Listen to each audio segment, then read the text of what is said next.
اعوذ باللہ من الشیطان الرجیم بسم اللہ الرحمن الرحیم۔ السلام علیکم۔ آج نعت ریسرچ سینٹر کی جانب سے میں آپ سے مخاطب ہوں، اور آج میرا دل چاہ رہا ہے کہ اقبال کی نعتیہ حوالے سے جو خدمات ہیں شاعری میں، ان کا کوئی اجمالی تذکرہ کر دیا جائے۔ اقبال نے جو شاعری کی ہے وہ بنیادی طور پر توحید اور رسالت ہی کے حوالے سے ایک حالہ بناتی ہوئی محسوس ہوتی ہے۔ ان کی شاعری میں اللہ سے براہ راست خطاب بھی ہے اور بات چیت بھی ہے، اور نبی علیہ السلام کا ذکر بھی ہے، یا تو بالواسطہ ہے یا براہ راست ہے۔ تو یہ اصل میں کیوں ہے؟ بنیادی بات یہ ہے کہ اقبال کی پوری شاعری جو ہے وہ عشق رسالت پر مبنی ہے۔ اقبال کہتے ہیں کہ عقل و دل و نگاہ کا مرشد اولی ہے عشق، عشق نہ ہو تو شرودی بت کدے تصورات۔ یعنی کائنات میں جو کچھ بھی ہے وہ عقل جو ہے اس میں، اور عقل کے اور دل کے لیے جو مرشد کا کام کر رہا ہے وہ عشق ہے۔ اگر یہ نہیں ہے تو پھر یہ بت کدے تصورات ہے، تصوراتی بت ہیں جو آپ پوج رہے ہیں۔ اور عشق جو ہے وہ صرف نبی اکرم صلی اللہ علیہ وسلم کی ذات سے ہے۔ اب اس کو سمجھیے کہ عشق میں نبی کی ذات سے ہمیں کیوں ضروری ہے ہمارے لیے۔ دیکھیے، دین اسلام جو ہے رسول مرکزیت کا دین ہے، یعنی بغیر عشق نبی یا بغیر تعلق نبی آپ اللہ تک نہیں پہنچ سکتے۔ اللہ تعالیٰ نے نبی صلی اللہ علیہ وسلم کے ذریعے آپ سے خطاب کیا ہے، انسانیت سے خطاب کیا ہے۔ تو جب تک واسطہ نبی کا سامنے درمیان میں نہیں ہوگا ہم اللہ تک نہیں پہنچ سکتے، اس لیے کہ اللہ تعالیٰ نے ڈائریکٹ اگر چاہا ہوتا تو سب کو وہی کر دیتا، نہیں کیا۔ انبیاء کے ذریعے انہوں نے گفتگو کی ہے، اور آخری نبی کو تو انہوں نے اس لیے مطلب یہ کہ دوام بخش دیا ان کی تعلیم کو بھی، ان کے لائے ہوئے قرآن کو بھی، اور ان کی ذات کے حوالے سے احوال کو بھی، کہ کسی اور نبی کو آنا ہی نہیں تھا، ختم ہو جائے، نبوت ختم ہو گئی تھی۔ تو اب نبی سے عشق جب تک نہیں ہوگا، ان کی محبت نہیں ہوگی، کیونکہ یہ تو احادیث میں بھی آیا ہے کہ سب سے زیادہ محبت اگر حضور صلی اللہ علیہ وسلم کی نہیں ہے کائنات میں کسی انسان کی، تو اس کا ایمان ہی مکمل نہیں۔ اقبال کا نظریہ یہ ہے جو انہوں نے خط میں بھی بیان کیا ہے کہ میں یہ سمجھتا ہوں اور میرا یہ عقیدہ ہے کہ حضور اکرم صلی اللہ علیہ وسلم آج بھی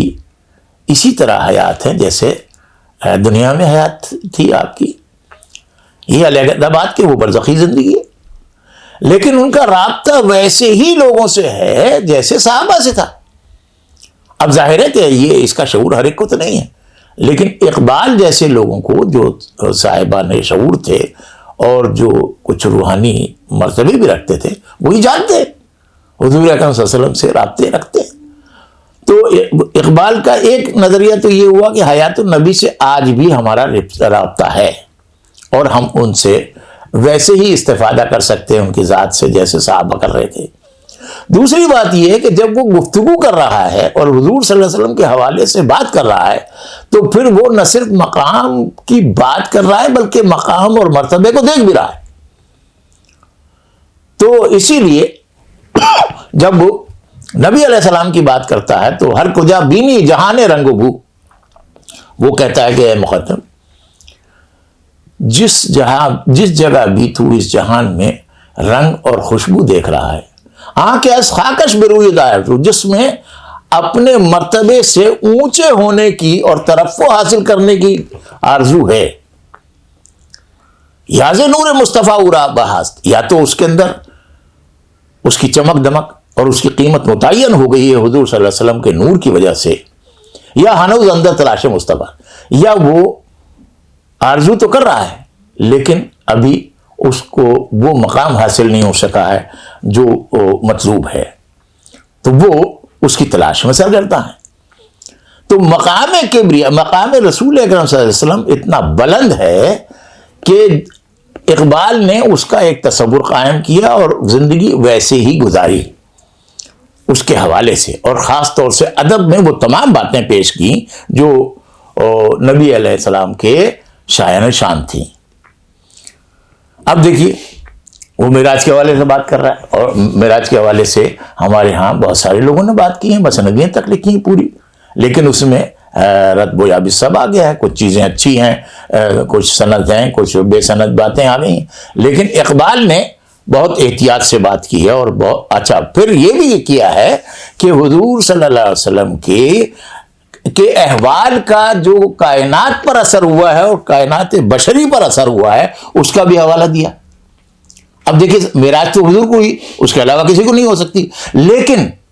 وہ یہ کہہ رہا ہے کہ انسان کو عظمت حاصل ہوئی معراج کے تصور سے۔ معراج تو ہو گئی نبی کو، وہ وہاں تک تو کوئی نہیں پہنچ سکتا، اس لیے کہ وہ تو اللہ تعالیٰ نے خود ہی معراج کروائی تھی، لیکن انسان جو ہے وہ اپنے طور پر وہاں تک جا سکتا ہے جہاں تک کہ اللہ تعالیٰ نے کائنات کی وسعتیں رکھی ہیں۔ تو اس کا حوالہ دیا کہ سبق ملا ہے یہ معراج مصطفیٰ سے مجھے کہ عالم بشریت کی زد میں ہے گردوں، یہ بات، اور یہ بات اس طریقے سے معراج کا شعور، معراج کا اظہار اور معراج کی تفہیم نہیں ہوئی تھی جیسے اقبال نے کی۔ پھر اقبال نے ہر جگہ کہا رہے یا گام ہے ہمت کے لیے عرش بری، کہہ رہی ہے یہ مسلمان سے معراج کی رات۔ اب مسلمان سے خصوصی طور سے اس لیے یہاں خطاب کیا کہ معراج کے حوالے سے جو نبی علیہ السلام نے پیغام بھی دیا ہے، اور جو نبی علیہ السلام کے اس معجزے سے ہمیں سبق ملا ہے وہ یہ ہے کہ تم ہمت نہیں ہارو، تم اگر روحانی طور پر ترقی حاصل کرو گے تو تمہیں بھی کسی نہ کسی درجے کی معراج حاصل ہو جائے گی۔ وہ معراج تو نہیں حاصل ہو سکتی جو حضور صلی اللہ علیہ وسلم کو حاصل ہوئی، اس لیے کہ ظاہر ہے کہ ان کے بعد نہ تو کوئی نبی ہے، نہ وہ مقام ہو سکتا ہے حاصل کسی کو، لیکن تمہاری معراج یہ ہے کہ تم نبی علیہ السلام تک پہنچ جاؤ، نبی علیہ السلام کو سمجھ لو، نبی علیہ السلام کے اسوے کو اس طرح اپنا لو کہ تم اپنے آپ کو دیکھو تو حضور صلی اللہ علیہ وسلم کا سراپا نظر آئے۔ تو یہ بھی ہے۔ اب اقبال چونکہ ہر وقت حضوری کی کیفیت میں رہتے تھے، اس لیے بیان کرتے ہیں کہ شیرازہ ہوا ملت مرحوم کا ابتر، اب تو ہی بتا تیرا مسلمان کدھر جائے،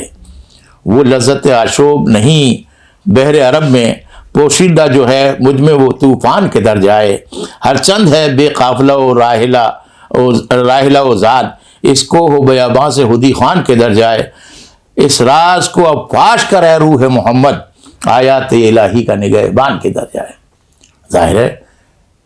دوسرے لوگوں کی طرح اقبال عصر حاضر کی وہ گراوٹ جو زوال اور ادبار مسلمانوں کے اوپر طاری ہے اس کو دیکھ رہے تھے اور ان کی پریشانی کا حوالہ دے رہے تھے، تو ان کی پہنچ رسول تک تھی صلی اللہ علیہ وسلم، تو انہوں نے بیان کیا، حضور صلی اللہ علیہ وسلم سے بات کی۔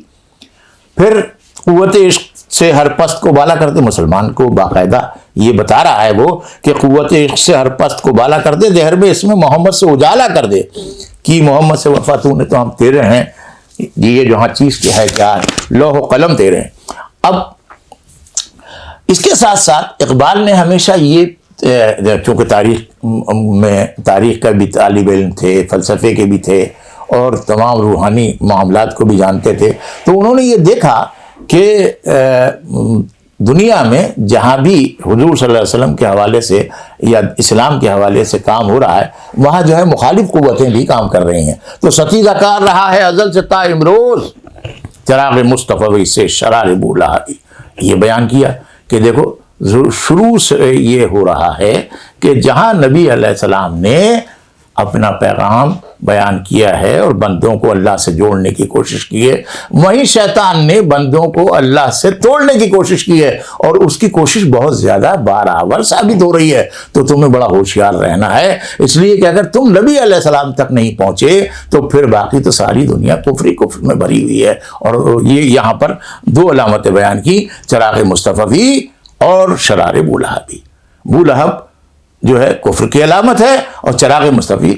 خوبصورتی اور حسن اور تعلیمات نبوی کی علامت ہے۔ تو اب یہ دیکھیے، پھر اس کے بعد ایک بات ایسی بھی مجھے یاد آ گئی